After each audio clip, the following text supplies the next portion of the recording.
directly became victim is parents are not allowed to continue speaking in your native tongue.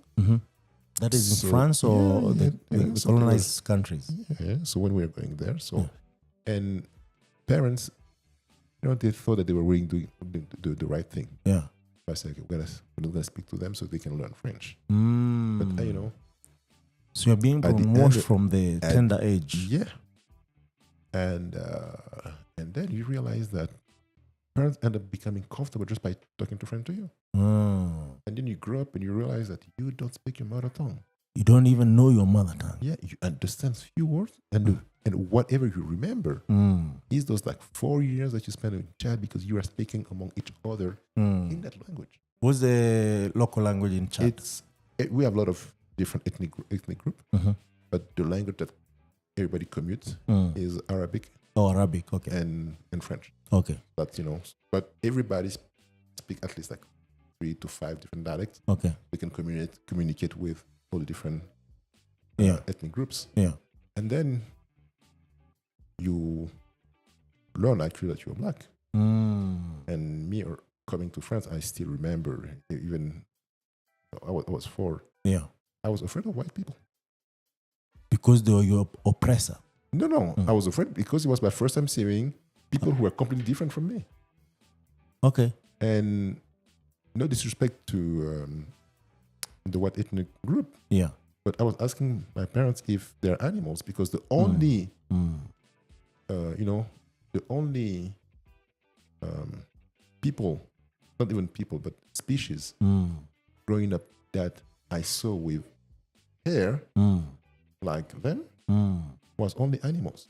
On their either body. the monkey or the dogs. Yeah. So my first... I know this is not funny, scared. but it sounds funny to me. I was shaking. I said, "Those animals speak?" Yeah. It was, a 4-year-old kid, Yeah. because I wasn't used to see white people. Yeah. And then I discovered they are actually human beings, like you, and how they are. They just look different. Yeah. But for me, I was so shocked by the texture of the hair. Yeah.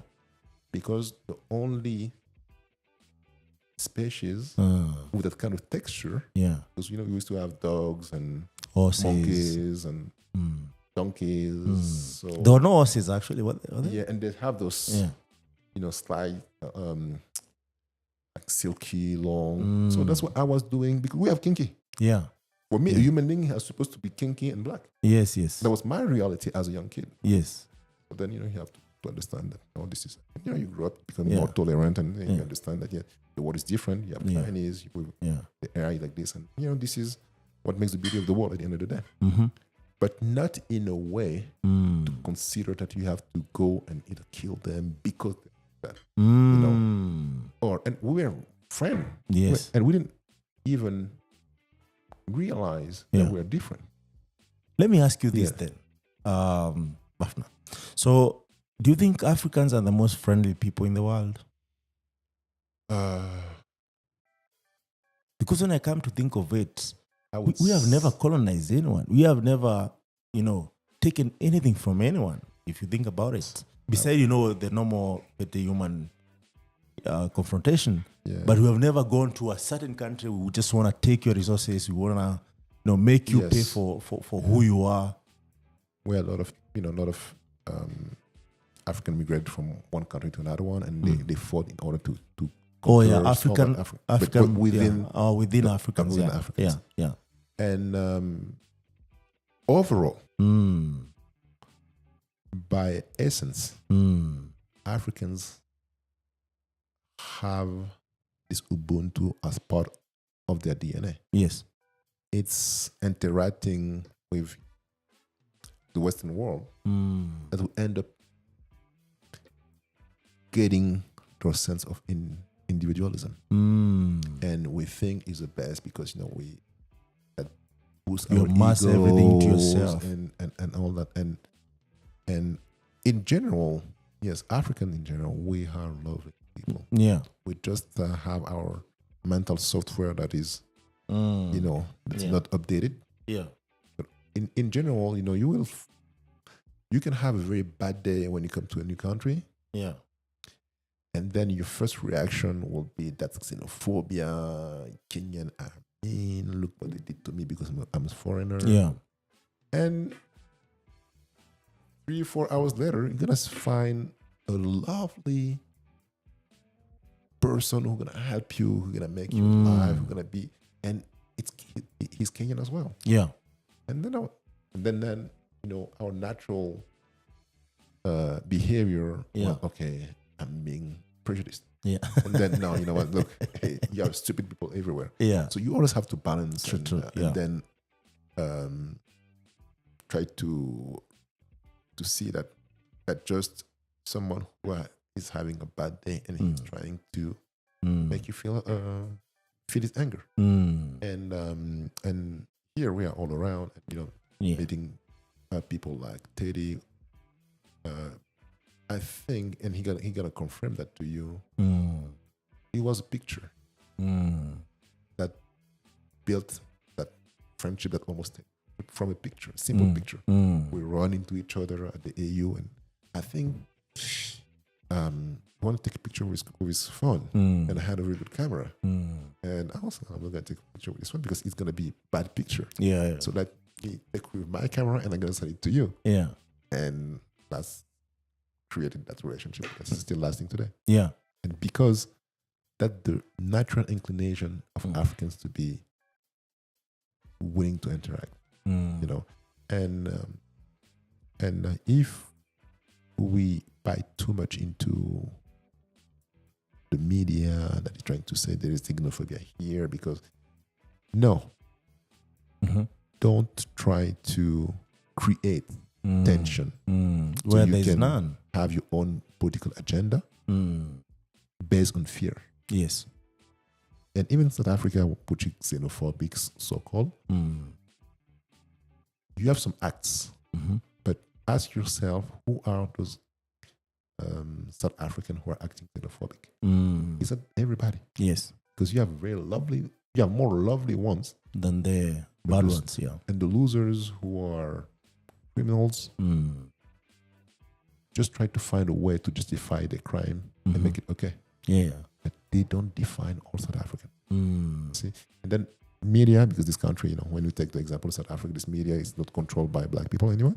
Yeah. And many Afrikaners and British South African are still so nostalgic from this sad era. Yeah. So they just try to, put, like they always did, the same group against each other, and then they're gonna write, look, xenophobia in South Africa, they're killing Nigerian XYZ thing, and then you just ask them, let's make a comparison. Yeah.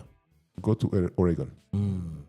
Oregon is the widest state in America. Yeah. Please go visit the white trash area. Unemployment. Yeah. Drugs. Homelessness. Yeah. Teenage pregnancy. Yeah. Single mother. Yeah. Homes. Yeah. And you will see that violence. Yeah. Crime. Yeah. Is the same. So it's not the fact that they are a certain type, that they are like that, is due to their economic condition. Yes. So that justify the violence. Yes. So there's what causes the violence, not just people, certain kind of people who are violent. Yeah. It's not something natural. It's like, and you are so polluted by media. You have the Gucci, you need to have the Louis Vuitton, you need to have Nike, you need to have the Jordans. And it's a way for them to fill a gap, to boost their ego. Yes. And having that give them power. And they think it gives them a power. Yeah. But at the end of the day, a pair of Nike made in China that is sold at $200, it comes out from the factory for $3 to $5. Yeah. So the value that they put on, it's all mental. Yeah. It's not gonna make you run faster if they come up with Roger Federer tennis shoe. This is the shoe that made Federer. Yeah. Because he was good before, and then they made him this shoe that bears his name. But you can wear the Federer, you will never be winning all the championships. It's just a shoe. It's just a shoe. Yeah. And because a very expensive one. And they made it expensive to justify. Yeah. But at the end of the day, it's a piece of. And by the way, they're capitalizing on how Africans love each other, right? They capitalize on how Africans love each other. Yeah. And they're the one who are cashing the money, not us. Yeah. And I think most people have started, realizing that. I don't have so much details about it, but I see even Kanye West is considering removing his brand from Gap and Nike as we speak, because he has realized that the money that is being made and what is being paid, it's peanuts. And when you think about it, you want his brand to be more celebrated by anyone and everyone across the world, which is not the case when the brand is highly priced, right? Okay. Let me ask you a question. My bread is on bread, but why do I want my child? Why do you want your child, your niece, nephews, or your friend's kid, to see somebody like Kanye West as a role model because he took the time to go and check his mental health? That would be a big leap towards betterment.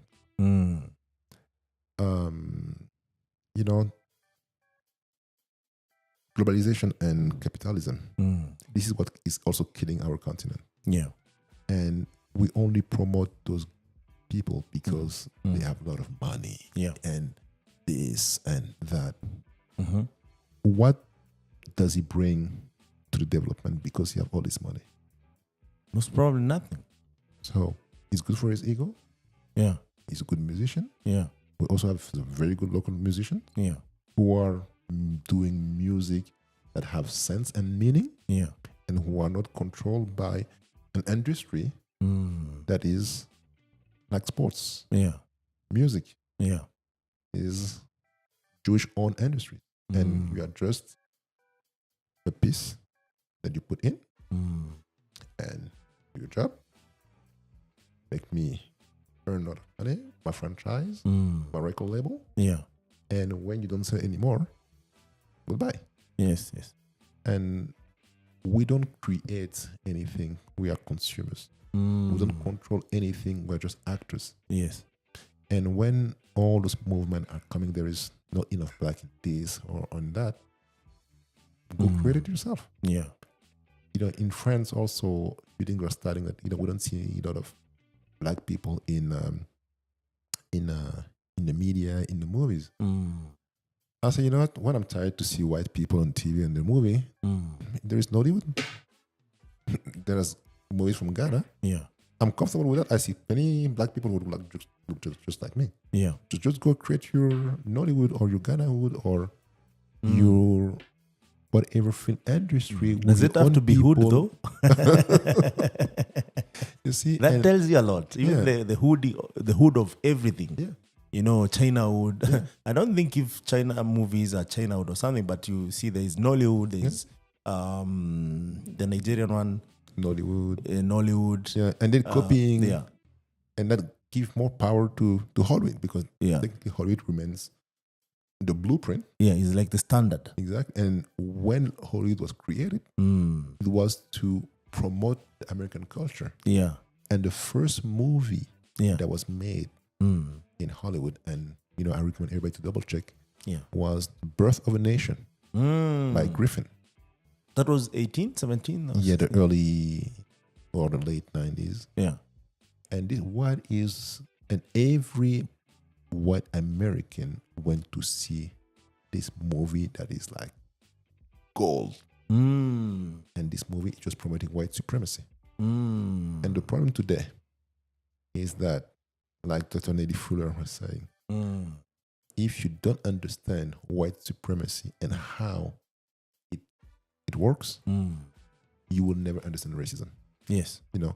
We think that racism is, no, I don't like you because you're black. I don't like it. No. Every time we talk about racism. And now racism is even like, doesn't have so much power because you're racist because you don't like cats. Yeah. You're racist because you don't like old people. Yeah. No. Racism, it's a question of power. Yeah. It's a system put in place to benefit only a certain elite. So can black people be racist? No. They have prejudice. And everybody has prejudice.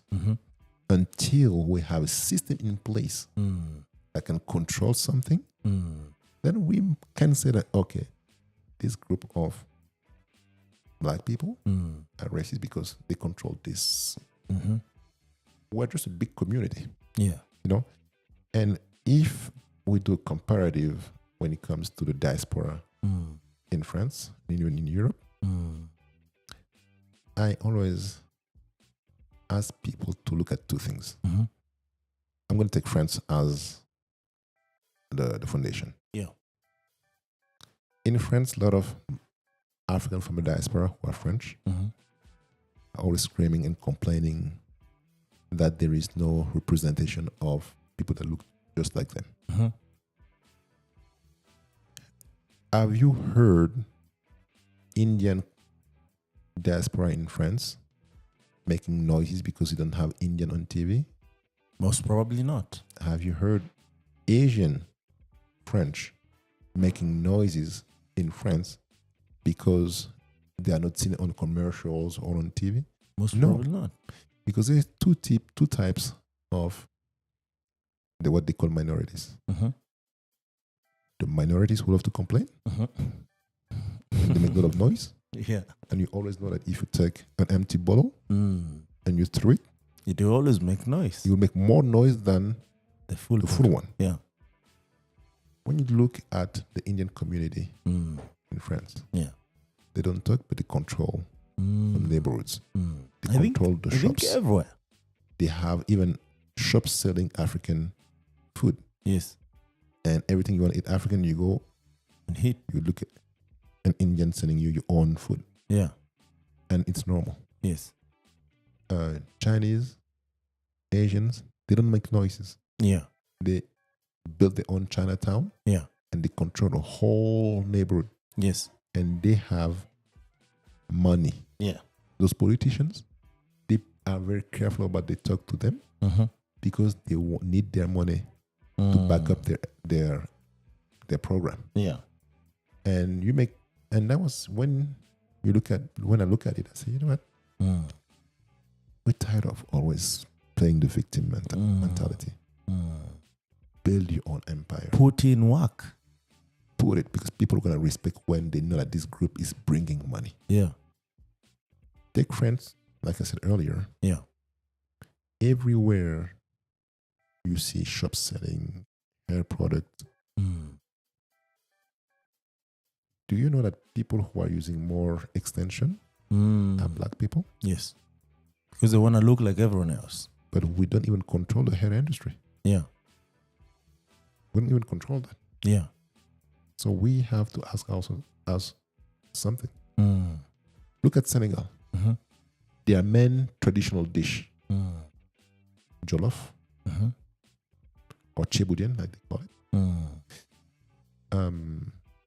They don't even produce rice. Yes. So their main national dish is made out of rice made in China. It's like saying that Italians who are known for pizza and pastas, actually the pizza and pasta are made, let's say, in Kenya. So I say, so that's a little thing like this. Yeah.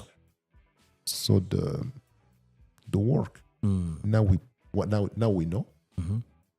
If you want something, you Google and you're gonna get as many information. Yes. They call it YouTube University. Yeah. Yes. So today you can become any cuisine chef if you want. Yeah. And if you want to learn, because of the growth of technology, we have no excuses today to say that we didn't know.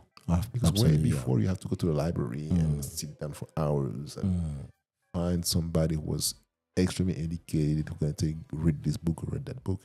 Today, everybody, if you want to learn your history, you can. You can create a blog, you can create a group, you can, find people, and then you guys exchange and So, but just to be fair, you can learn about everything and anything if you want.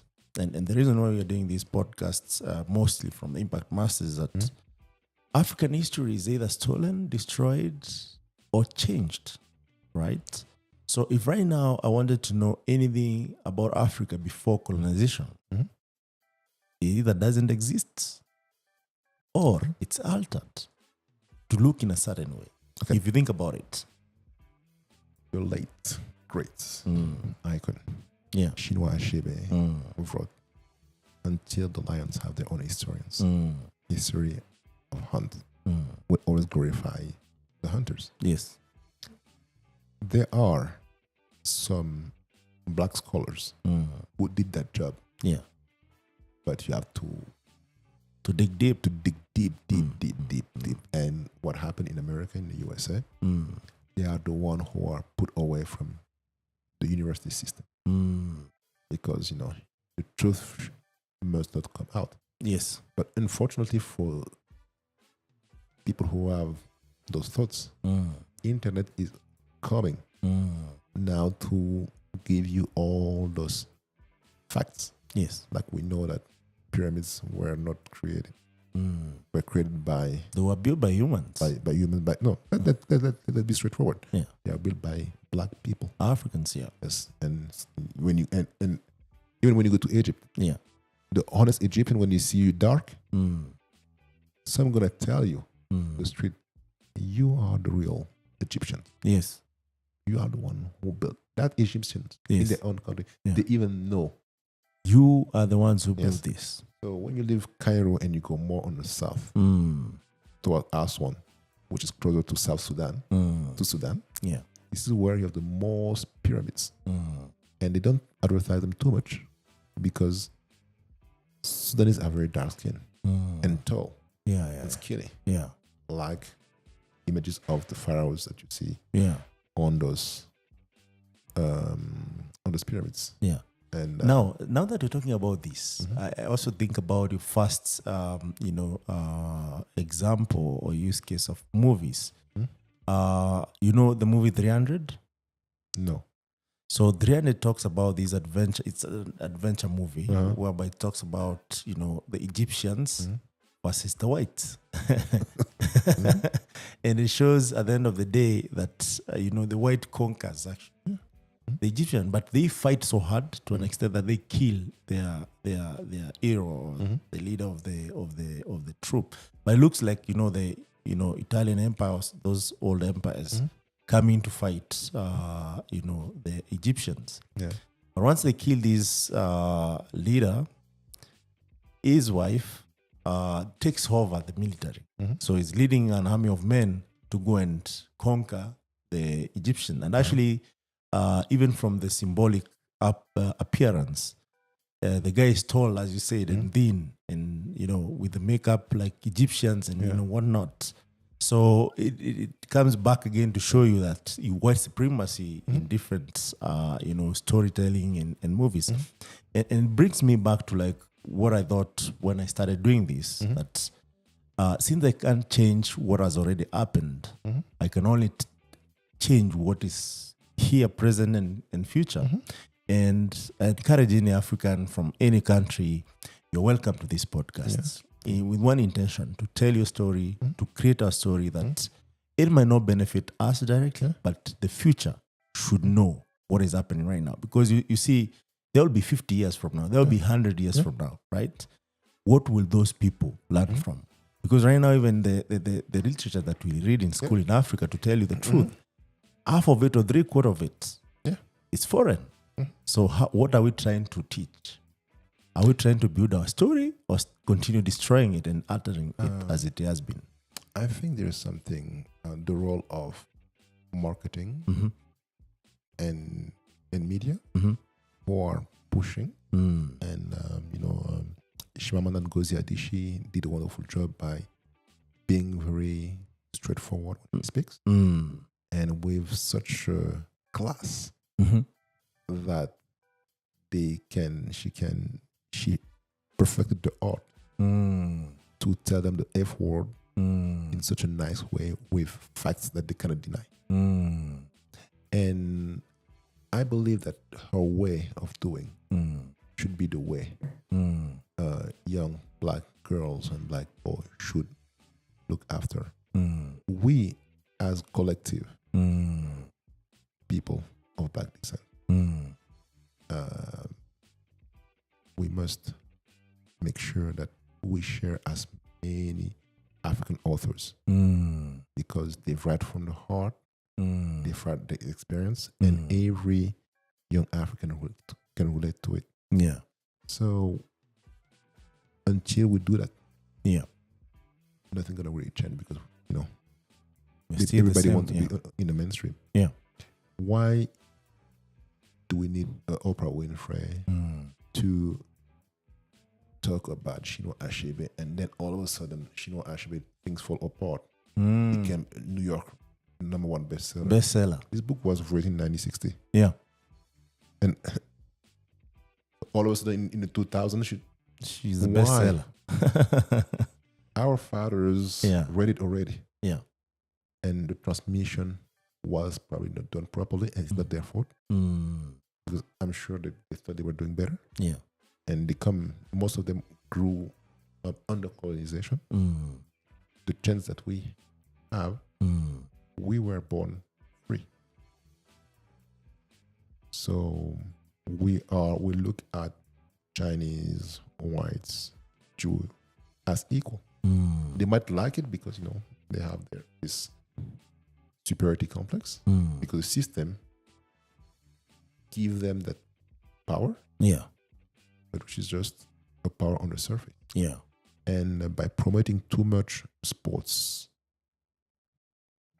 they're comfortable. Yes. At the end of the day, even if you own a team and you have the best, let's take basketball because this is where I spend most of my time. We're going to talk about that shortly.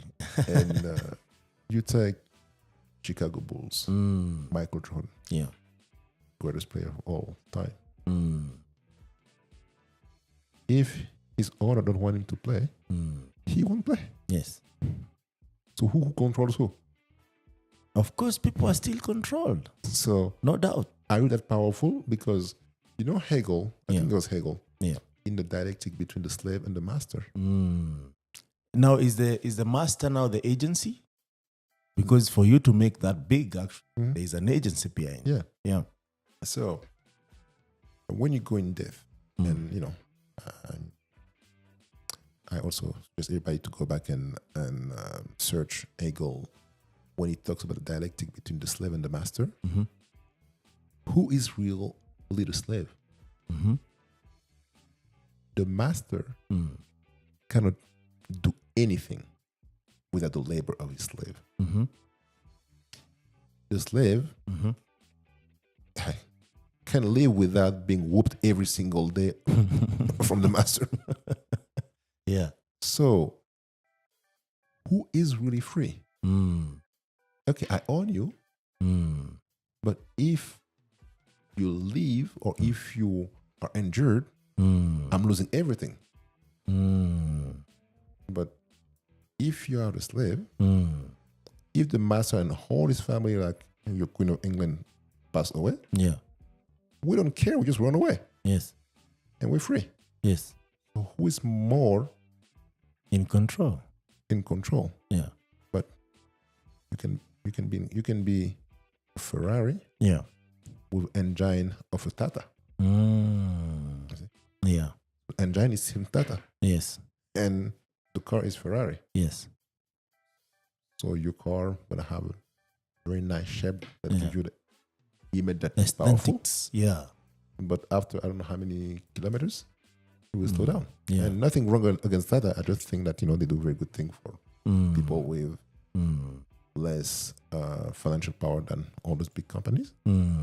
But this is kind of this power structure that is in place. Yeah.